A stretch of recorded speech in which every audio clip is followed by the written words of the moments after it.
안녕하세요, 나무왕입니다. 저는 오늘 공주에 위치한 유구 색동 수국정원에 나와 있습니다.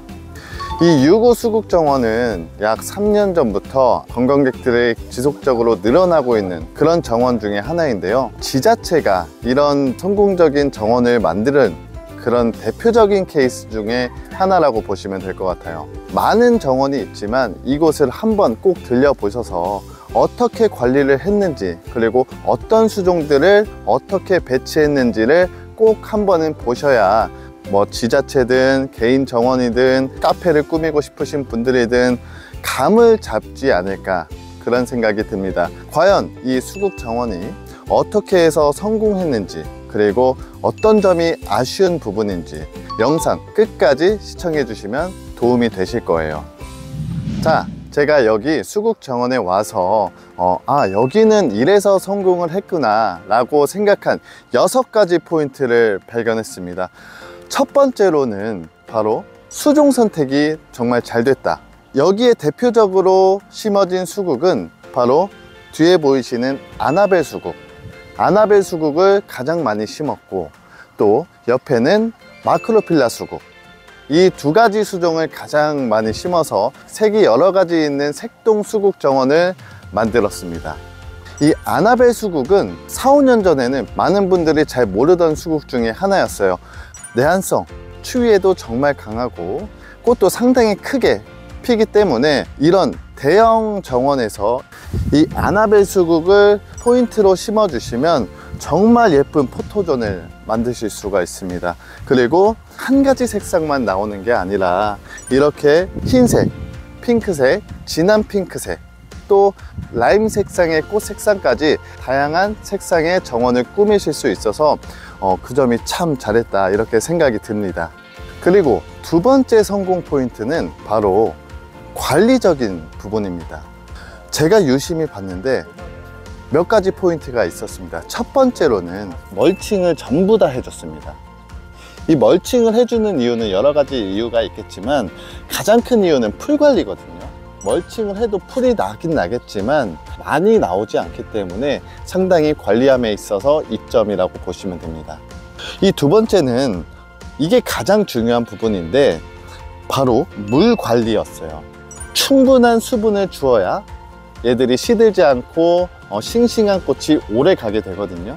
점적 관수를 통해 충분한 수분을 주어서 해결을 한 모습을 볼 수가 있어요. 마지막으로는 옆에 보시다시피 지주대를 박아서 이렇게 끈을 모두 설치를 했습니다. 수구가 약 1m에서 1.2m에서 개화를 하는 그런 수종들이기 때문에 꽃이 상당히 크게 피게 되면 비를 맞거나 아니면 그냥 바람에 의해서 이렇게 눕게 됩니다.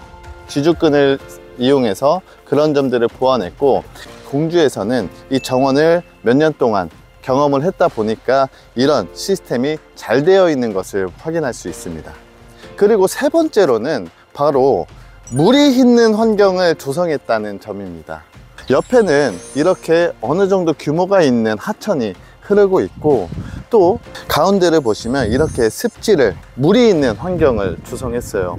이 수국은 아무래도 여름에 피는 꽃이기 때문에 상당히 더운 날씨에 꽃이 피기 시작합니다. 그래서 이렇게 물이 있는 곳에 조성을 해주면 바람이 많이 불기 때문에 아주 더운 날씨에도 어느 정도 시원한 느낌을 받을 수 있어요. 네 번째 성공 포인트는 저는 바로 이 심플한 교목 조경을 볼 수가 있을 것 같아요. 이렇게 큰 정원에서는 여러 가지를 막 심으려고 노력을 합니다. 그런데 이 유구 수국 정원은 아주 심플하게 대표적으로 수양 벚나무를 가장 많이 심었고, 또 가로수길로 수양 벚나무길을 만들었습니다. 개인적으로 물과 가장 어울리는 수종들은 이 늘어지는 수양성의 나무들이 상당히 어울린다고 생각하거든요. 여기는 그에 맞게 수양 벚나무가 멋지게 조경이 잘 되어 있습니다. 꽃은 다 졌지만 이 수국들 위로 딱 그늘을 만들어 주기 때문에 꽃도 오래가고 또 시원한 그늘을 선사해줘서 아주 매력적인 요소로 다가오고 있습니다. 그리고 옆을 보시면 이런 단풍나무들로 심플하게 쫙 배치를 해놨어요. 이런 심플한 조경을 했기 때문에 여러분들께서 오셔도 참 예쁜 정원을 보실 수 있을 겁니다. 5번째 성공적인 포인트는 충분한 산책 거리가 된다는 점입니다. 가장 위로는 수국길을 쭉 나열을 해놨고요. 수국길을 쭉 따라가다 보면 곳곳으로 내려올 수 있게 환경을 조성해놨고, 내려오면 이렇게 완성된 수국정원, 그리고 완성된 가로수길, 이런 것들을 보실 수 있는데, 메인 거리를 지나가게 되면 저 끝으로는 하천을 바라볼 수 있는 아주 예쁜 뷰가 펼쳐져 있습니다. 그리고 저 끝에 하천 너머로 또 쭉 수국을 심어 놨어요. 이곳 저곳을 가도 지루하지 않고 각기 다른 매력을 가진 그런 나무들도 있기 때문에 여기 정원은 참 매력 있고 설계가 잘 됐다.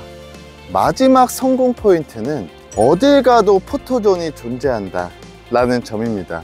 각 꽃 앞에 잘 나오는 존마다 포토존을 설치해 놨어요. 그래서 사람들이 가서 사진을 찍는 그런 모습을 볼 수 있었습니다.